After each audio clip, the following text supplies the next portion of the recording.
¿Cristo vino a hacer posible la salvación o Cristo vino a salvar? Una vez que Cristo muere por alguien, una vez que Cristo y su muerte es evidente en la vida de alguien, esa persona es transformada. Mi pregunta es, ¿cree usted que Dios envió a Cristo por gusto? Sin ningún propósito ni ningún sentido.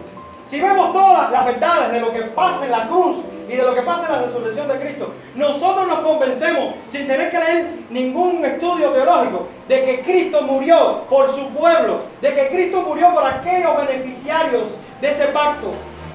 Mateo capítulo 1, versículo 21, dice, y dará a luz un hijo, y llamará su nombre Jesús, porque Él salvará, ¿a quién? A su pueblo. Son aquellos que heredan por la fe en Cristo las promesas de Dios. Porque Cristo vino a salvar a un pueblo. ¿De qué? De sus pecados. Él vino con un propósito, a morir en una cruz para salvar de sus pecados a su pueblo.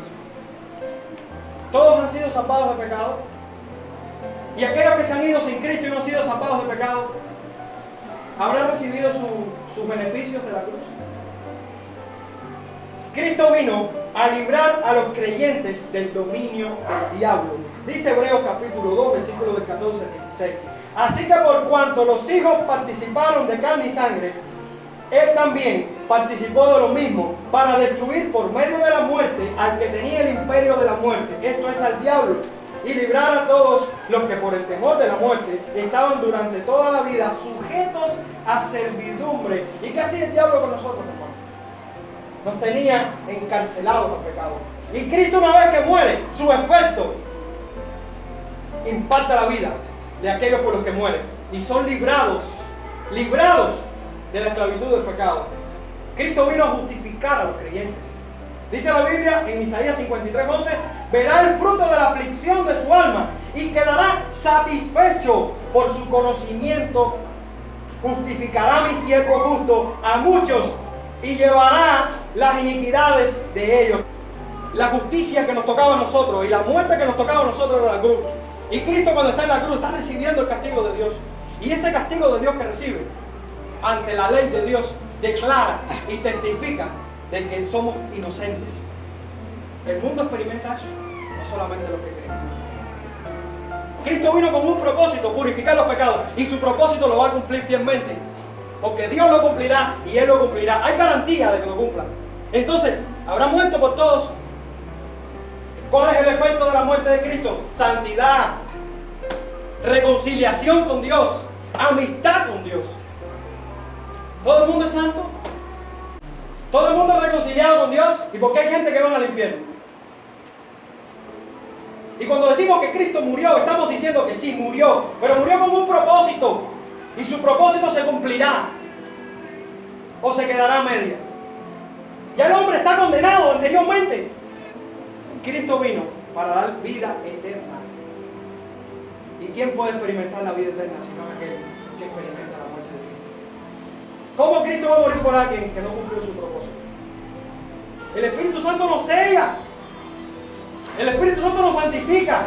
Y si alguno no tiene el Espíritu de Cristo, no es de Él. Y es un sello y una garantía de que usted y yo somos salvos, de que usted y yo podemos permanecer, de que usted y yo podemos aceptar la cruz y vivir la cruz de Cristo en nuestra vida. Es una garantía y una seguridad de que la obra de la Trinidad en la eternidad fue diseñada para que usted y yo, que estamos sentados hoy aquí, agradezcamos a Dios eternamente y para siempre, porque nos salvó, nos escogió, nos predestinó para que nosotros fuéramos santos sin mancha y llegáramos a la eternidad. Cristo vino a hacer posible la salvación, o Cristo vino a salvar. Decir que Cristo vino a hacer posible la salvación es decir, que Cristo vino, se puso en una cruz, recibió todo el castigo de Dios en la cruz, recibió todo el juicio de Dios en la cruz por el pecado de todo el mundo, los que van al infierno y los que no van al infierno. Y entonces, ¿cómo es pagado ese castigo? ¿Cómo aquellos que van al infierno, que recibieron el castigo de Cristo en la cruz, van a ir al infierno? Si la lógica es que Cristo vino con el propósito de morir por los pecados y salvar al hombre. ¿Y cómo no va a salvar al hombre por el cual murió? Decir que Cristo hace posible la salvación es decir que sí, Cristo vino por todo, pero al final una parte nos toca a nosotros. Cuando la Biblia dice que la salvación es por pura gracia.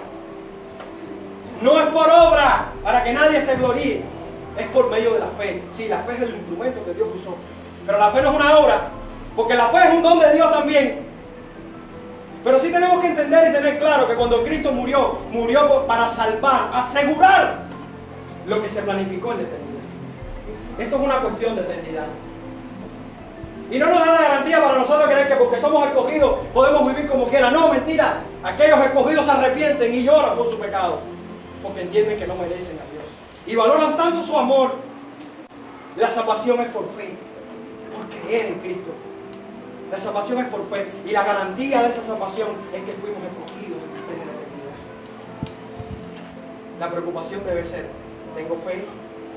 La preocupación debe ser, ¿me estoy arrepintiendo de mi pecado y mi incredulidad? Porque si Cristo murió por los pecados de todo el mundo, le voy a hacer una pregunta. ¿La incredulidad es un pecado o no? ¿Y por qué entonces los hombres son incrédulos y no creen en Él? Y se van al infierno por su incredulidad. ¿Acaso Cristo no perdonó su incredulidad? Si realmente murió por su incredulidad. Hay un plan y un propósito desde el principio que tenemos que entender. Y a partir de ese plan entendemos que Cristo no vino a hacer posible la salvación. Cristo vino a asegurar una salvación que Dios planificó desde la eternidad. Y que solamente aquellos que son escogidos van a amarle, van a respetarle, van a adorarle, van a ser santos y van a llegar hasta el final. ¿Serás uno de ellos? ¿Quieres experimentarlo? Arrepiéntete de tus pecados ahora mismo. Pídele perdón a Dios por tus pecados. Humíllate con todo tu corazón. Y entiende que solamente aquellos que se arrepienten, aquellos que tienen fe en que Cristo solamente pagó por sus pecados, pueden recibir la vida eterna y la salvación.